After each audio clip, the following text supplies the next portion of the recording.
Hello, everyone. We're just discussing our diaries. Welcome to another episode of Stay Hydrated. With my brother, Christopher Hall. And my sister, Elizabeth Hall. I like that. That's the thing. I think we'll concrete that. Okay. Actually, no, but I like when you did it as well the other week. Whatever, we're still working on it. I do quite like 3, 1, 2, 3. Yeah, it really keeps the energy, the ball in the air. Yeah, exactly. Keeps the ball in the air. Who's going to speak next? Who? You know? Thank you everyone for coming back. We hope you've enjoyed every single episode so far that you, of course, have listened to. Every single one. Feel free to leave us a comment and a rating on Spotify. We love that. Yeah, subscribe to the pod. Follow the Insta. Subscribe to the YouTube. It really, really helps keep this podcast up in those charts. I actually don't know whether we're in the charts. So it helps us get to the charts if we're not. And it helps us stay there if we are. I haven't seen you for a few days. I know. I've been camping. Yeah, you have. I've been outdoors. Let me tell you, I thought it was going to be awful. Right. I thought it was going to be like horrendous. But it wasn't. Me and my girlfriend, Lee, she had a gig at Out and Wild, which is like an all lesbian camping festival. Yeah. We actually got the train. It all went well. We set up the tent. Everything was fine. We had a lovely night. The only time we fell out a little bit was we got there and we went to check in and there was no service. And she was like, I don't have the tickets downloaded. Right. And then I was like, how could we have preempted? I wonder if we could what have would have preempted happened this. if. Yeah. But then she was kind of like, back off, don't be crazy. And I was like, hey, that's actually tea. Yeah. Are you someone who goes, I can't quite figure it out. I feel like we both maybe interchange. Like, are you someone who goes like, I'm annoyed that the tickets aren't downloaded? Or are you like, hands in the air, the tickets aren't downloaded? What do we do to now download them? I feel sometimes you can be a bit of both. Yeah, I think sometimes, I think that was a crazy situation because, bitch, we've been on a 3-hour train. Yeah. Not bitch as in my girlfriend's a bitch. Just bitch as in, Yeah, bitch. Bitch, we've been on a 3-hour train. We then got a 45-minute bus. Whoa. Let me tell you about that. We got a local Devonshire bus. Yeah, thank God for the infrastructure in Devonshire. Honestly, we then got off and did a 12-minute walk. Then we get into this campsite. We walk up the hill 3 minutes. Then we don't have the tickets downloaded. Yeah. It's tough. It is tough. The hell? Yeah. Let's go back in time. Let's download them. But I very quickly, we managed can't help to sort that. of... Yeah. Exactly. And then we were kind of stood there for a while and I was like, I wonder if we should kind of be going for a walk to see where there's signal. Right. And then we managed to get the tickets and then we had a gorgeous time the rest of the time. Great. Lee crushed it on stage. Nice. Lee Douglas comedy. Yeah, she was a rock star up there. It was also she's a lesbian performing her lesbian comedy to a room of lesbians. Right. So it was just she was a rock star. A guy in SeaWorld throwing fish to the sea lions. You get, yeah, except we hate SeaWorld. I saw Beyonce Cowboy Carter tour at Tottenham Hotspur Stadium this weekend. Hotspur Stadium. Yeah. That's amazing. How was it? It was incredible. I yet again had gig amnesia where I do get really overwhelmed and forget that things are happening. Yeah. I've had that before where afterwards I've been like, what were our secret songs? Right. I can't remember. At Taylor Swift. Yeah. Taylor Swift 2 years ago. Yeah. Before the sort of ethical billionaire drama. Right. That I've kind of personally had to reckon with over the last year. Beyonce is obviously clearly one of the best performers of our generation. Right. But then she also has I think it's fair to say she also has anything she wants at her fingertips to create such a high level of art. Yeah. Yeah. But the art is exquisite. Yeah, I will say the discography to back it up. She said, "Thank you for supporting me nearly 30 years in music." So she sang "Irreplaceable." She sang "If I." So she did Cowboy Carter. I think all of the album. She had a Renaissance section plus a couple of other Renaissance songs scattered in the set list. She did "Crazy in Love," "Diva."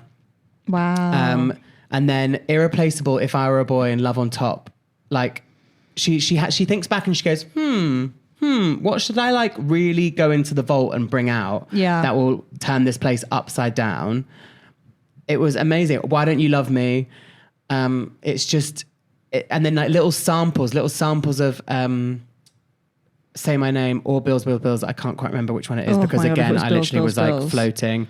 There was a little sample of Dance For You. It's just like, what is going on here? Dance For You is the best song Watch ever. me whop it, Yeah. dap it for you, baby. I just wanna show you how much I appreciate you. Yeah. Yes. That's the best bit, is the yes. Yeah. It's so good. And it also felt very powerful, like the collective crowd. It's like she unites like lots of different demographics of people of like all ages. And whether some people can like resonate with like the VTs she has like a very, she is uplifting so many, Black artists from before her, particularly Black artists from the South and like blues and like country and all that kind of stuff. And you kind of, it felt very like powerful, especially with what's happening in America at the moment. It just felt like a very like, defiant, she's obviously quite a trailblazer. She has to trailblaze because no one, is sort of really putting welcome mats out for her. Yeah. She had to trailblaze so much and she continues to do so. So it felt very like, I think also I got a bit overwhelmed by that. I was like, everything that's happening in the States right now is very, very, very heavy and very, very sad. And then it kind of like, okay, we'll leave it to Beyonce to try and like, make some sense, to make some sense, not make some sense out of it. Do you know what I'm trying to say? Yeah, just leave it to Beyonce to go against the odds and bring together, just a huge wide range of people. Yeah. I think there's something very special about being in a crowd and in a collective. And I think when it's something like that, and she's, incredibly proud of who she is, incredibly proud to lift up her community. And I just think, You also feel so ignorant that you just go like, oh my God, of course, only because like we've been country music fans for a really long time. And like country music is on the mainstream popular forum is white people. Oh yeah. And then you just go like, of fucking course, that's not a complete representation of everyone who produces country music and likes it and listens to it and where it originated from. Yeah. It didn't originate from, a middle-class white man in $300 cowboy boots. No. To be honest, like it did originate from blues and jazz and not jazz, but definitely blues, definitely like storytelling, definitely R&B. like, Yeah. So, and I think like we're obviously big fans of Casey Musgraves. And I mean, like she got kind of turned away from music or from country music. We're not going to play you on the radio because in your song, you say kiss lots of boys or kiss lots of girls if that's something you're into. She's not even saying I'm bi. She's saying like, I don't really care if you are. Yeah. And she got turned away from it. And she's like a beautiful white woman from Texas. Yeah. And then you go, yeah, of course, like when you look at it as a whole, I don't know. Of course, Beyonce's kind of turned away because like you can make an incredible country album, but ultimately you're not white. You don't look like the rest of us. Yeah. It's crazy. Yeah. And I'm glad you had such a beautiful night. I had a beautiful night and she's beautiful. One last thing we want to talk about is our performance at Mighty Hoopla. We're basically Samantha Mumba, iconic pop star from early noughties. Gotta Tell You and Body to Body and Baby Coming Over and Always Come Back to Your Love. And lately, huge hits left to right. Irish Queen. She got in contact with us and said, would you like to come out during her set at My Hoopla? Mm-hmm. And we said, LOL, props. We'll be there. I think we actually said LOL, maybe. Maybe. Elizabeth was pretty nervous when that message came through. But yeah, it was an amazing day. We'd had meetings with her online and with her manager online, and we'd choreographed, our bit at home. But we kind of got to Brockwell Park in South London, sort of by ourselves, and kind of like walked through the artist accreditation gate and was just like, what are we doing? Where are we going? Got backstage, found our way, and then like we bumped into Glyn, who runs Mighty Hoopla, and then we bumped into Samantha's manager, who took us to see Samantha, and we met and hugged and everything. That was amazing. Yeah, met Tiara Sky, incredible, which was hilarious. Scary. And who else was there? Oh, Erica Jane walked past us backstage. Yeah, she was radiant. Jade might have been there. Jade was there the day before. Damn. Ashley Roberts was there giving us the pep talk before we got on. Yeah. Which was amazing. And then we went out on stage to X amount of people. Everyone keeps asking how many people were there, and I still don't have the answer. There was like 30,000 tickets sold, but obviously everyone wasn't. I thought it was like 60,000. I think it's 60 over both days. Yeah. Okay, got you. So who knows who was actually there at the main stage, but it was amazing. Apparently we heard a cheer when we came on the video. There was a VT of us. Yeah. And we did hear a cheer when our video came up. Because that was the moment of truth. Like a big video of us, kind of one of our classic videos of us like doing background singers on TikTok came up on the back. And that was where, I wasn't actually nervous in the day at all. You really weren't nervous. I was quite unsettled. Yeah.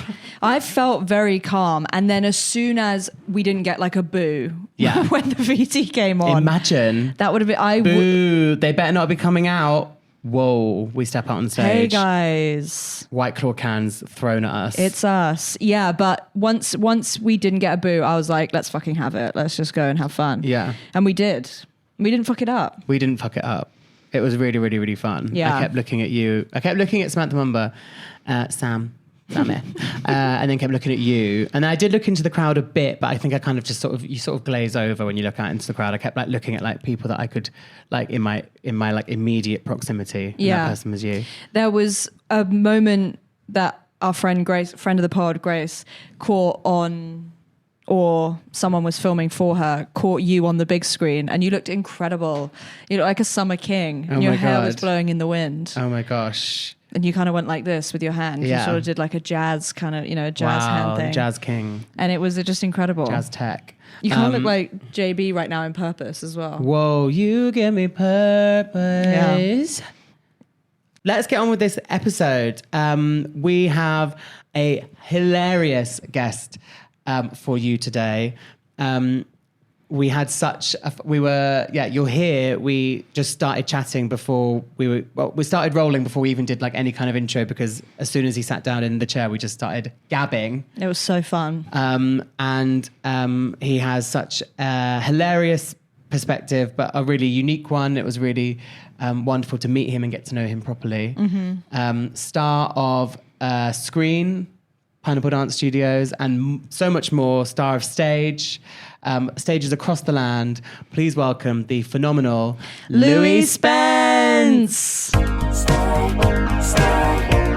hydrated. First thing in the morning, tired and yawning. What you gonna do? I do know some Victoria Wood. Actually, do you know what introduced me to Victoria Wood? And Waters, okay. Right? Wood and Waters. You will watch it and you will thank me, because your perception of how you see things and how you say things as a gay man, is just enlightened. Okay. Honestly, you can just take so much from it. Sorry, I know we're not on yet, are we? No, we are. Oh, we're on! Yeah.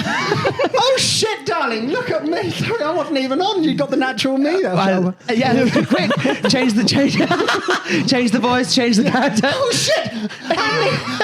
You always got the butch side there, darling. The one with the 3 kids and on Pip.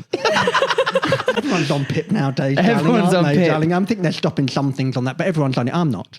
I've done well enough. I'm not on Pip. Never been on Benefit. No, never. Well, that's not even in the dancing days. Not even when I was younger. No, I worked in the Chocodero When is it still the Trocadero? Do you remember that? Yes, yeah, in there Piccadilly was a sweet Circus. shop, but I got sacked for nicking the sweets. Well, I used to weigh up the sweets differently and then keep the cash. Do you know what I mean? So I was thieving. Smart. Yes, that's thieving. Yeah, And then I was thieving. working in the theatre, and we used to eat the after eights out the box. So you'd unseal the package. You know, like you did. I don't know if you ever used to do it to your mum and dad's cigarettes. You used to peel the packet at the top, push it up like that, and then you'd be able to pull out a cigarette from the corner, put it and push it back down. I did the same with the after eights, but they got clever. Oh, really? People kept complaining there wasn't enough after eights in their bloody box. It was me. Oh, in like the royal boxes. Yeah. Yeah, those people will, if they've paid for a box I ticket, know, they're tight bastards, them rich ones. they'll want They all are. the after eights. Oh, sorry, I didn't even know we were on there, darling. I'm just raving about wooden wall. No, literally, I mean, they're just genius. Anyway, darling, so we'll move on from them. Would you like to ask me anything? No, it's always good to get some more comedy homework, or just any TV Patricia homework. Routledge, like I said, Kitty, Wood and Waters, that's it. We'll do it. I have to say, Victoria Wood, obviously incredible. I feel that the first thing I was introduced to her was Dinner Ladies. Yes. So I just need to go back. Back, darling. Yeah. And it's got to be Wood and Waters. Julie Waters. You know Both. Julie Waters? Yes. Obviously. Yeah. Yeah, you got to do Wood and Waters. That, for me, is the classic. Okay. Just for everyone listening, welcome to another episode of Stay Hydrated with my little sister Elizabeth Hall. And my big brother, Christopher Hall. And I'm sure you might have guessed who we have here already.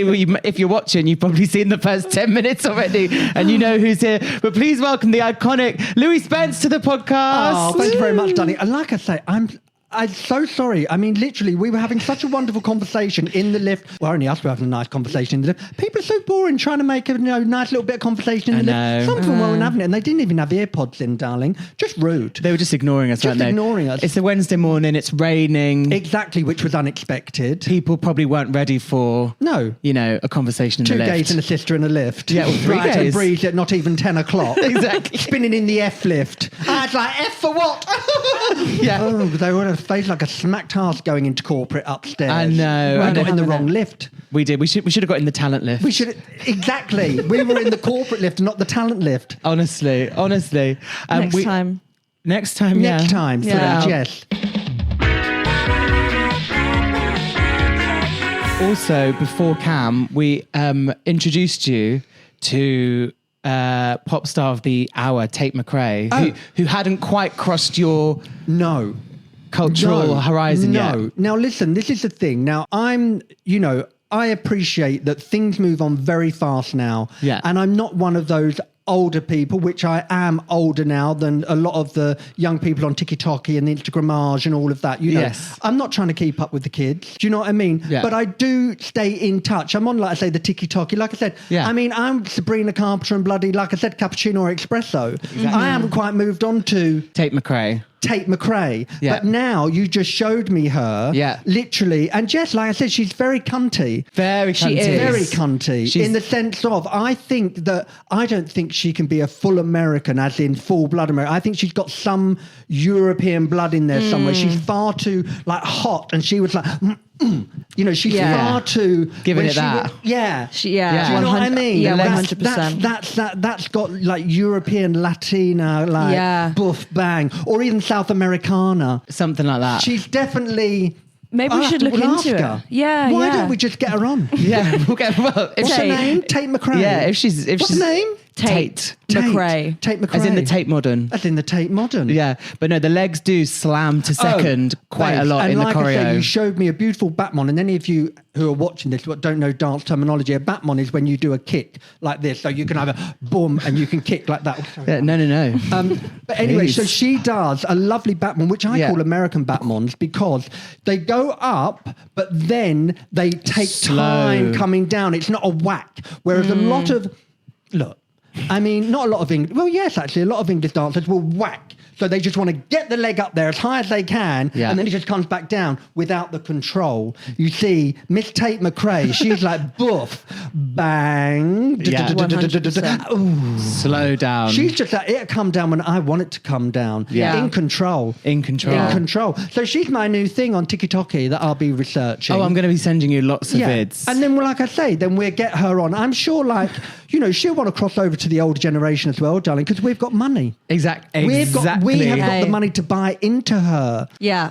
She also has a video on her Instagram of her doing like a very slow fan. Oh, So lovely, slow, so lovely. controlled. Something Yeah. like should be. So it's like she should. I mean, literally, if it all goes tits up, she can go to the Moulin. The Moulin Rouge. Honestly. With those Batmons, Exactly. and those fan kicks or round kicks, I think we might call them in America. Yeah, we'll get her on. We'll get her on the Yeah. ships. Absolutely, darling. Yeah. There's a cruise ship. There's Paris. There's the Moulin Rouge. She'll be in Birmingham Panto. Birmingham Panto with Alison Hammond. She'll be there, dance captain. She'll be there, darling. Move over, Alison. Yeah. There's fucking Tate McRae with my fan kicks and my slow down Batmon. Yeah, she's ready for a villager number. Absolutely. In last year's costume that hasn't been quite aired properly, and they said it has, but you don't get new shoes because you're just chorus and not a lead. I always get new shoes in Panto and normally new costumes. Everyone else, I mean, it's like, don't know, ask how many generations them costumes have been through. No, they I fucking know. stink. It's bad. I mean, literally, and then they want you to wear shoes, literally, to turn on a stage, you know what I mean, to break your neck. Honestly. 3 shows a day, some of them, darling. I've only ever done that once. On a rake. rake. Now, any of you watching who don't know what a rake is, that's when the stage is like this, so the audience up there get the same kind of view. And it's terrible for your back, so where you have to position yourself. You have to turn. Do you know what I mean? Yes. And honestly, it can do your lower back in. Yeah. It really can. But some of you may never get to the professional level that we have to understand the feeling of a rake. Original cast Miss Saigon, a rake like that, darling. We had the biggest rake in the West End in Miss Saigon because we had the helicopters and everything coming On in. the, I had to do, yeah. Prince Edward. No. Drury Lane, Drury Lane, darling. Drury Lane, Drury Lane, I Drury said Lane. original cast. No, but then I wasn't sure whether it had gone back again to the same darling, it's theatre. gone back, but never the original. Never the original No, cast. not all the hype it had there, darling. I was doing like 20 backflips down the middle of the rake there, darling. Yeah, those were the days. That's one of my first jobs out of college, Miss Saigon. Was it? Yeah. How fabulous. And then... She was a West End wonder. Well, of course. What else did you do in the West End? Remind us. Cats. Can't even say cats, darling. Papa can't even say. I was magical Mr. Mistopheles. Well, you can imagine, darling. Honestly, and literally, so hey, well, and never was there ever a cat so clever as magical Mr. Mistopheles. Imagine that, darling. Though, after doing a 24-minute Jellicle ball when you fucked, Yeah. darling, they turned my mic down. Yeah, I'm not easy. lying. No word of lie. They wanted to take my mic off me because it was disturbing the fucking sound because of my speech feedback. impediment. And like I said, that Jellicle ball, da-da-da-da, da-da-da-da, the Judders loved that. Da-da-da. Yeah. That was 24 minutes long. It's too much. 24 is crazy. 24 minutes, and then literally, and then I had the whole Magical Mr. Mistopheles. I had my whole number in the just before the end of the second act. Yeah. That's one of my Darling. favourite songs from What? Cats. Oh, Magical well, and never Mr. was there ever a Mistopheles. cat so clever as Magical Mr. Mistopheles. I think it's so brilliant. Yeah, it It's is. a No, it's wonderful great. melody. When you get lowered from the ceiling. Yeah, in my sparkly jacket, And you put the which I sparkly tried jacket to on. thieve, but I didn't. I got all the lycra, but the jacket with the lights, I couldn't quite thieve that one. And he is a tricker, isn't Oh, he? darling, yeah. I mean, that's what I was known for. You see, when I was dancing, the fact was that obviously I was literally, I mean, if the Wizard of Oz had come there, darling, I would have been straight on the yellow brick road. Do you know what I mean? Height-wise, perfect. But Yeah. obviously I didn't really match everyone else. But I always got the jobs like... You know, Take That Never Forget tour, Robbie left, because I could do all these backflips. So I'd always be the one, I could come on and do that. I could dance, but then I'd have great tricks. Yeah. You know. So, yeah, that was my sort of little bit of extra Edge. that I would manage to be able to do things like with, you know, Take That, with Spice Girls when we did the world tour, because I would bring that little bit of, that was the best, darling. Honestly, you can't imagine. I As cannot. a gay girl. Yeah. You How was can't that? do you know what? There was such a buzz around them, like you've never felt anything like it. All of them were magnetic, all of them. When they were together, there was something special. They weren't just like, you know, a manufactured pop band. You know, they put themselves together. They all really did have strong personalities, and they really did rule the roost. You know, Yeah. they sort of, well, when we were with them, because I think when we did the world tour, they'd got rid of their management, so they were in control of the world tour, all 5 of them. Wow. So they were making all the decisions. But I mean, as a dancer, it's very rare you'd experience something like that, because no one breaks America or the world. Like, you know, Take That didn't. Yeah. Robbie Williams didn't. You know, the last people that did were the Beatles in the 60s kind of thing, with that kind of fame, you know, that kind of hysteria. So British dancers never really got a chance to tour around, you know, North America, because we didn't have artists what sort of broke into there, unlike we had Janet Jackson in those days and Madonna and all of those coming over here, but we didn't get a chance to go there. Yeah. But with Spice Girls, they were such a phenomenon that we got to go, you know, to like North America, the whole of Europe, and they were incredible. They were incredible to work with, and I cannot tell you how hard they worked. They were constantly doing something. If they weren't doing the show, after the show, they were flying out to another country to do a TV, flying back then to do the shows. In the mornings doing interviews. It was like we did the show as dancers, just went on, and then we'd be in the hotel room, you know, sort of like, you know, go to the gym. You know, these girls did not stop working. They worked so hard and they were so wonderful to us, so generous. I mean, like beyond. They'd go shopping in the, you know, we were in Italy, like in Dolce Gabbana and all of those shops, and they'd get given stuff or they'd get a massive discount. They'd just buy things for us and we'd say, oh, we'll pay you back. We never did. Yeah. but do you know what I mean? We got you. But like I say, they were really generous. We stayed in 5-star hotels. Yeah. They didn't just, you know, like think, oh, we can save money here, because we were on a world tour. Yeah. You know, we can chuck them in. We're staying in this hotel. We're in the same hotels as them. You know, it was an incredible experience. And I, you know, one of the best thing I got out of it is having a best friend with Emma, who, I mean, I think there's, I don't know how many years there's between, 8 or 9 years between us, but we had very similar upbringings, as in, you know, council sort of backgrounds, and, you know, similar kind of morals, and, you know, the way, anyway, we just got on really well, and we've been friends ever since. And it's such a blessing having someone who's so, well, I mean, so generous and so kind and so loving and so special. Yeah. And it's really funny because sometimes when I'm with her, although I've known her for, you know, since 1998, I still look at her and think, oh my God, you're so famous. You're Emma Bunton, you're Baby Spice. Yeah. Do you know what I mean? Yeah. Even, and I'm not starstruck with people, but, you know, sometimes I just look and think, my God, what you've achieved is that's what it is. When I sit in, when I'm just casually go round to her and we're chatting to her and sometimes I look and think, oh my God, what you've done is phenomenal. Yeah.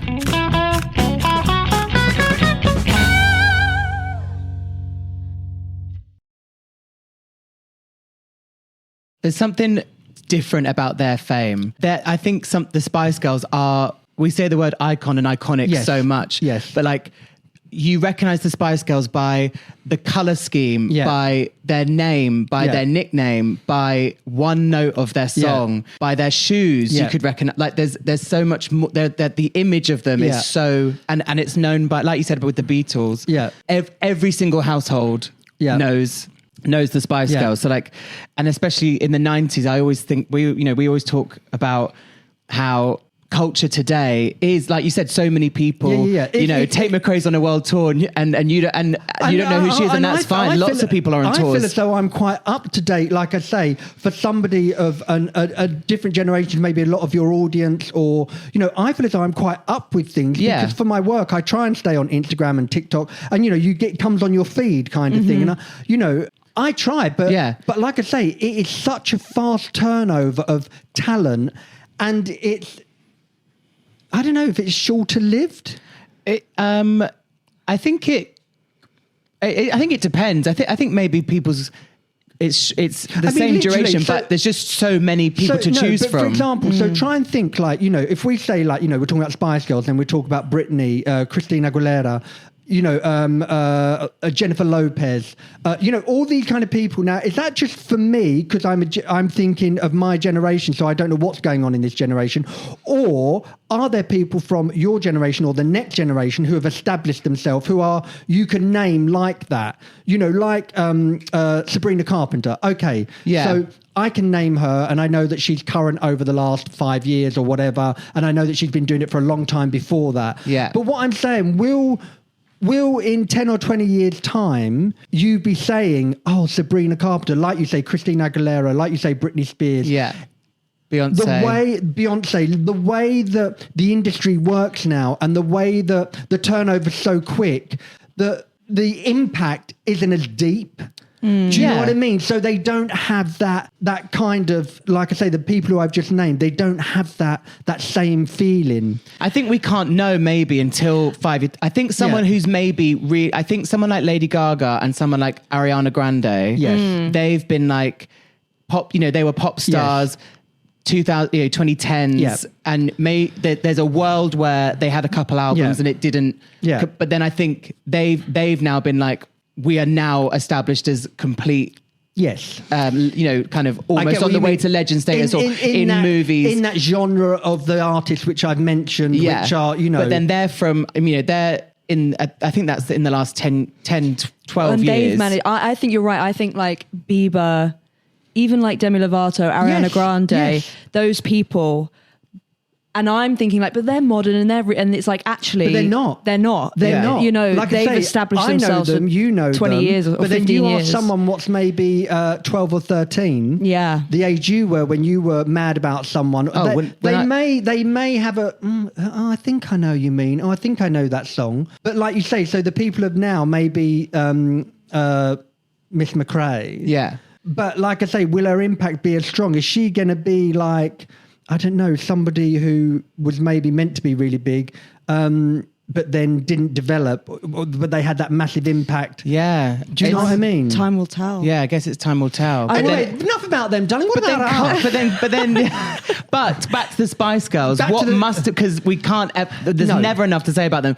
But something about the 90s is like, there is no, TikTok, there's no social media. So like people had to come to this concert to see them. Yes. You went all the way over the world. Yes. Like, as you said, the energy must have been so amazing. And I think I remember you saying on a interview somewhere, like you as the dancers were held up as like the Spice Boys. And it was like, you were like... Absolutely. It was incredible. And like I say, but not just from their fans, but from them as well. Yeah. Like I say, they treated us incredibly. They really did. And I'd worked a lot before them for other pop artists and, done videos and things, like you do as a dancer. Yeah. And, as a dancer, you don't get treated well. You work the hardest and you didn't get treated well. You'd just be expected to get the night bus home, even the girls at like 2 or 3 in the morning, all of those kind of things. And it was a whole different thing. We were all included, and they just worked so incredibly hard, and it was only really for a short period if you think about it. It's like Yeah. 2.5 years Yeah. or something, yeah. Like I say, and they were all lovely girls. When people always try and like dig dirt up on them or whatever, babe, if you didn't have a fucking bad day working as hard as they did at that age, taking on what they did, I mean, it's surprised any of them are sane. I know. Yeah. It is an absolute surprise any of them are sane. Do you know what I mean? Yeah. But they've all come out of it. They've had the little wobbles along the way, which they've been very open about in their books and, things. But I mean, yeah, it was a time, and I was very, very fortunate to be a part of that. So yeah, always big up the Spice Girls. Always. Did you prefer working commercial jobs or West End? I loved West End because I loved the atmosphere and I loved the characters and the incredible talent. I mean, you were surrounded by in the West End. There was people who were in the chorus who, just didn't have a break to become the lead, or, it was just maybe wasn't their time, but most of the time in the West End, you would find if you had a show, because where people have to be covers and, there's so much talent. There's so much talent. And it can't really be faked. Well, it couldn't when I was there. They didn't, they had to be able to sing live. They had to be able to dance those steps. Whereas in the commercial side, it can be faked. People like otherwise, you'll get them to come in and do that, but then they're there for the legs, or they're there for their tits, or they're there for the backflips, like I was sometimes. It wasn't that. And there wasn't that same atmosphere. Like I say, in the theatre, it was. I mean, they could be the biggest bitches, but in a loving way. So, like I say, people are so comical, so quick.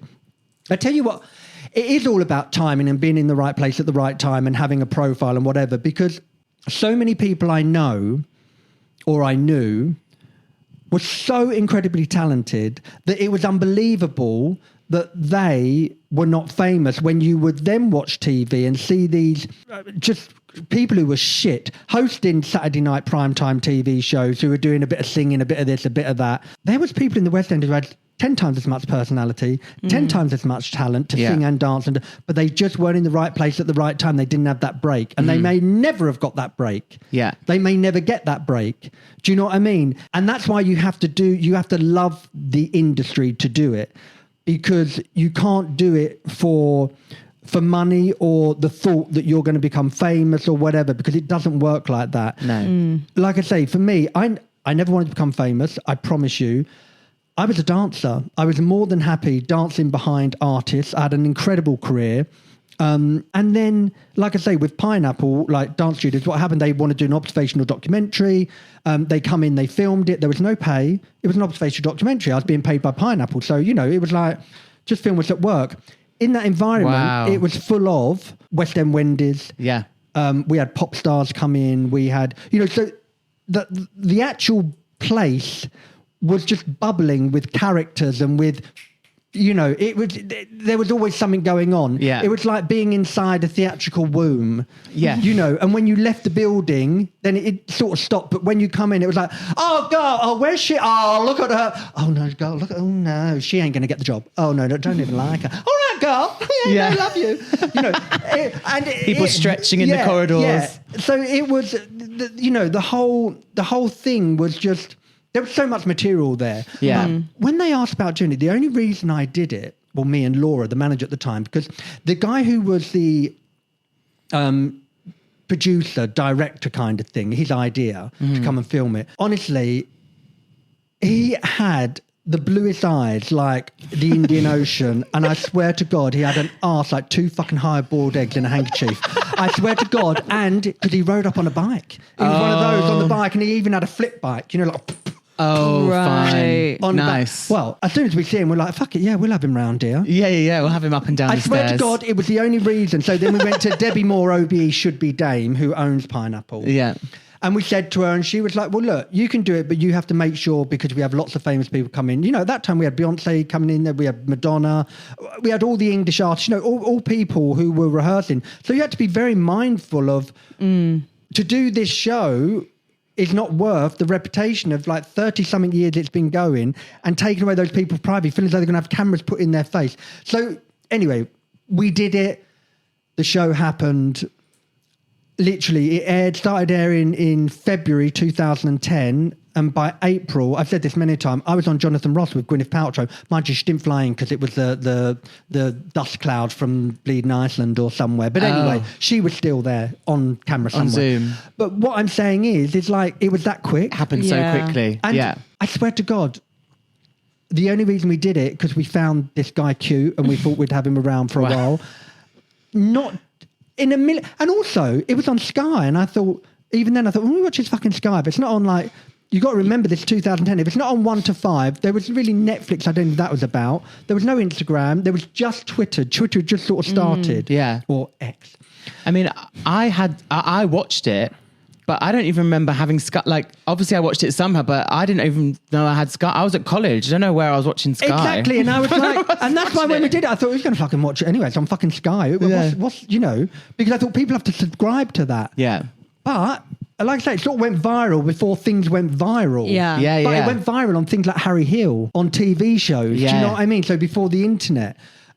Anyway, so yeah. And then, like I say, from there, the rest is sort of history. I had, you know, an incredible run for like, I'd say a good 3 years was solid. Mm-hmm. I mean solid. I was working constantly, you know, just did not stop.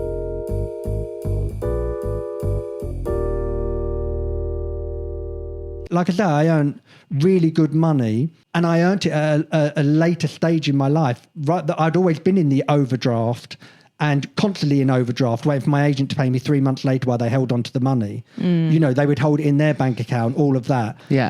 So when this happened, this opportunity, I started making, I thought, I've got a bank.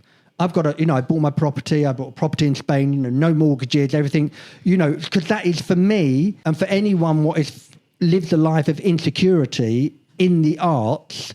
where you never know where your next job's coming, you never know where your next pound's coming. And even if you do know where it's coming, you're not going to be paid it because some other fucker's holding on to it in their bank account, and then you'll get it when you've got to pay the 3 months rent you're in arrears. Do you know what I mean? Yeah. I thought, this is my chance. I'm never, ever going to be in overdraft again. I'm never, ever, this is a God-given opportunity. Yeah. You know, and that's what I did. And now I live a very privileged life, not an extravagant life by any means, but a privileged life because I was wise to the opportunity because I was older. Yeah. And I think sometimes the people are so young now and it's so damaging for them. Oh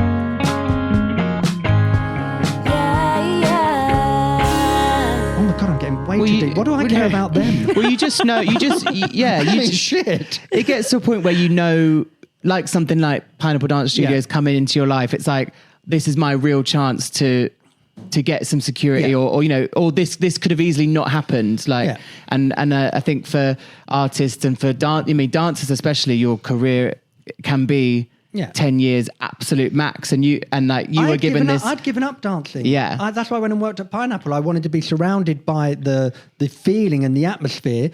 But I was done. Yeah, I felt too old, and then I went from when I was at Pineapple, I wasn't so much in overdraft still, but that was the most secure I'd ever been because it was like a secure job. One of the first big checks I got, well, within 3 weeks of Pineapple happening, I did this job and got paid 10 grand, which was like, shit, fucking amazing. Fucking 10 grand. Well, I didn't know what was to come.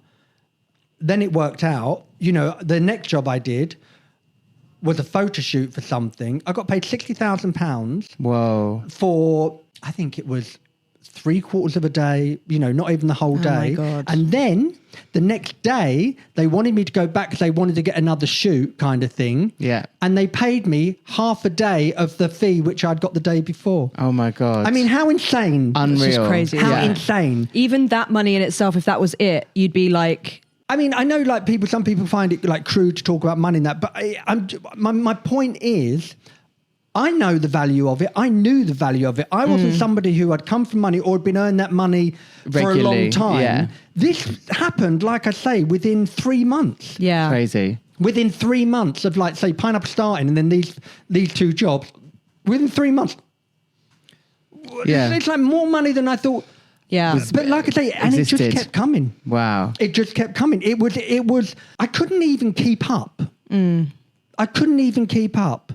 Yeah. Literally. It was that. And like I say, there was no Instagram, there was no TikTok, there was just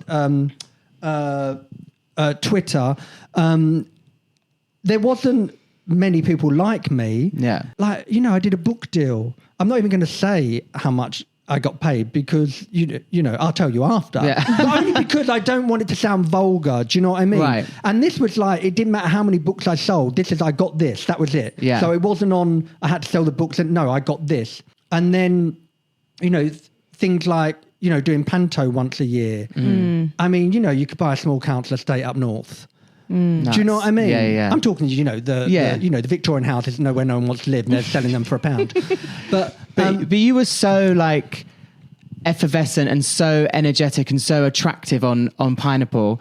And I think what was so special about it is that it was, for a lot of people, a very normal build, you know, somewhere that dancers would go you know, twice a week, and it becomes your norm, you know, those stairs, you know, how many times have I just stood on those stairs waiting to go in?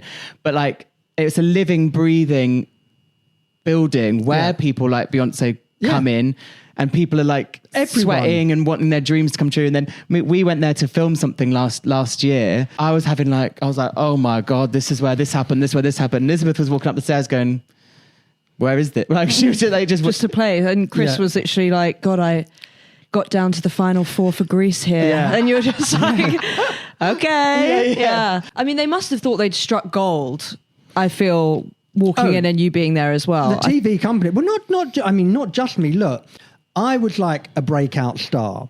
Okay. And I think, I mean, there was Andrew Stone. Yeah. I mean, Starman. I mean, Andrew, you know, Andrew was a teacher there, and we were all honest to who we were. Mine was obviously, it's like you put me in a room with, you know, a bunch of theatricals, like there's like 10 of us and we're all, you know, we are like kids from fame doing this, you know, and everyone's like, oh God, you know, it's all like, it gets, you know, it just keeps pumping up. Yeah. And so we were, It's and like I say, infectious. you know, there was just great characters. Yeah. And yes, they did think they hit gold. They only commissioned 6 of them, which was, like I say, this observational documentary. And then after the first 3, they decided they wanted another 7 or 8. Right. So we were filming, because we had filmed like a bunch of them, which they were editing. And then we were filming each week and it was going out like 2 weeks after. Okay. Because they then realised what a hit it was, you know. So, yeah, it was a wonderful time. And the fact that also that I still have any relevance in show business in a sense,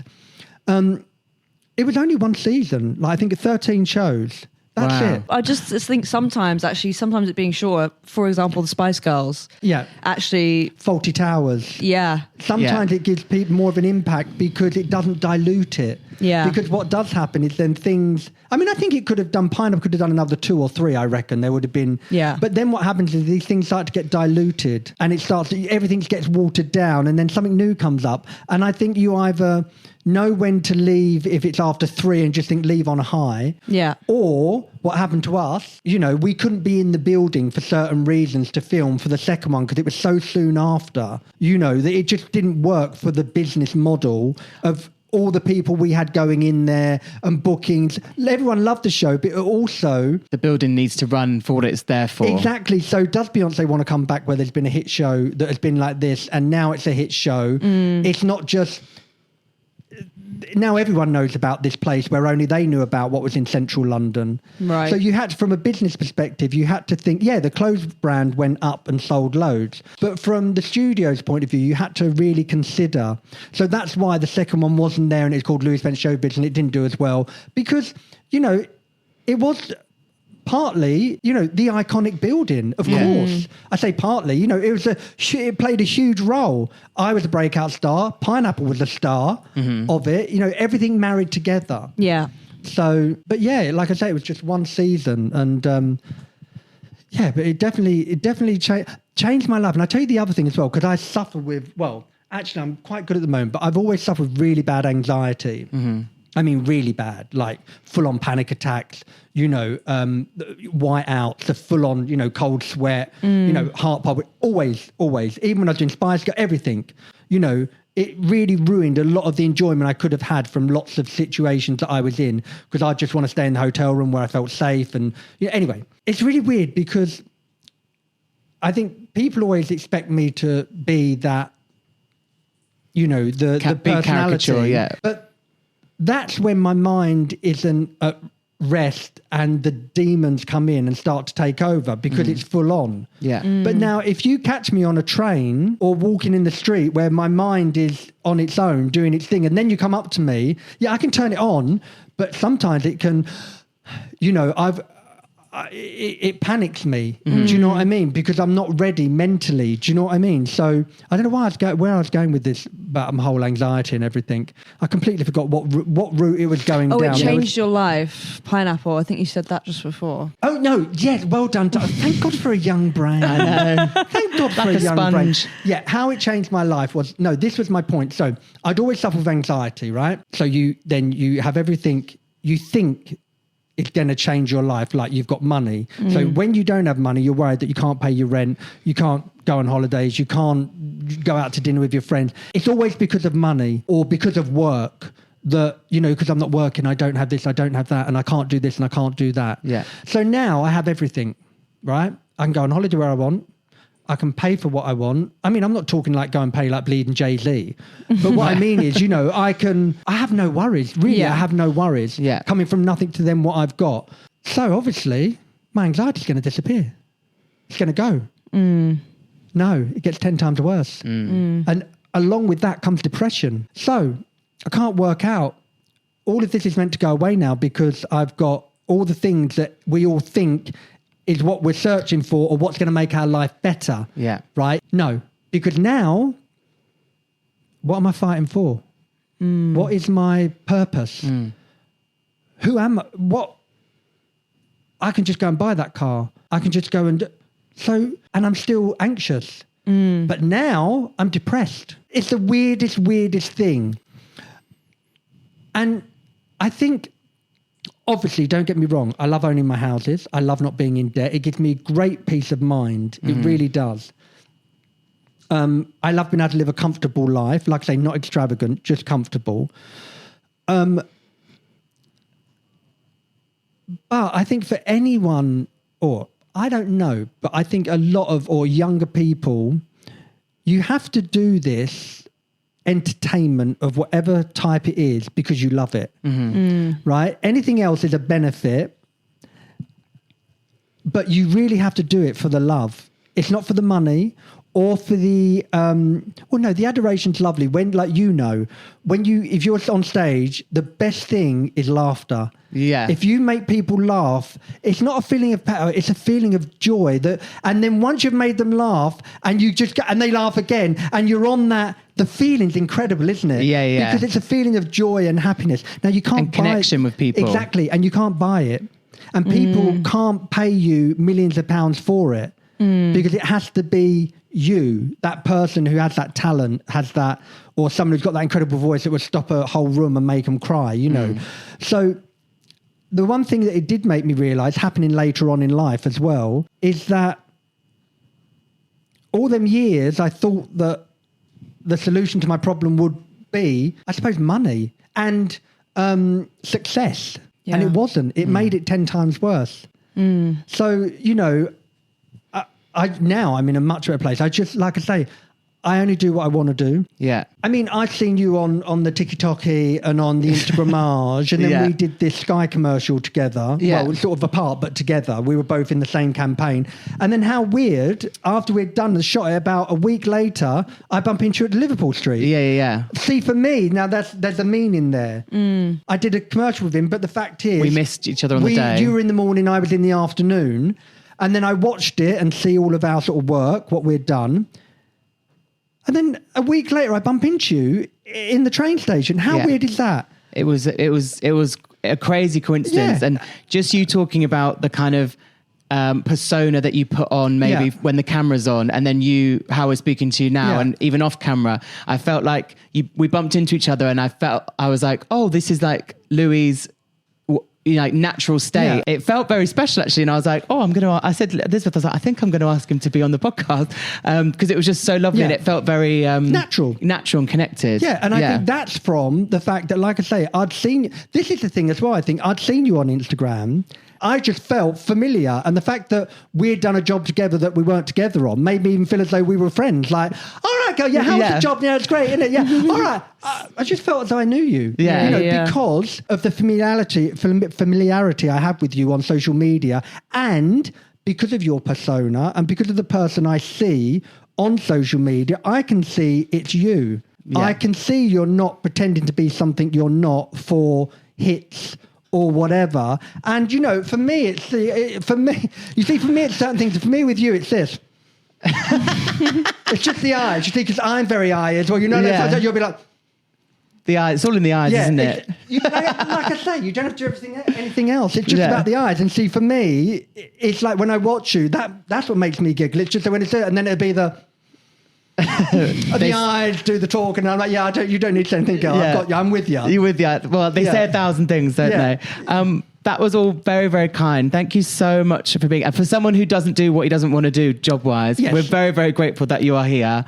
We're going to have to wrap up. This has been amazing. You do, because I can talk the leg off a fucking chair. I mean, really.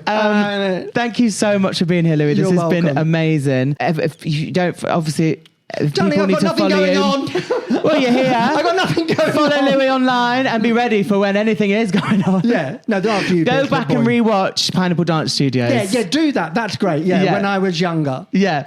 Mind you, I say younger, I was 40-something, then still doing backflips and everything, but still. Anyway, sorry, darling, you wrap up. I'll shut up. Thank you so much for being here. Elizabeth, thank you for being here. Thank you, Chris. This has been another episode of Stay Hydrated, and we will see you next time. Bye.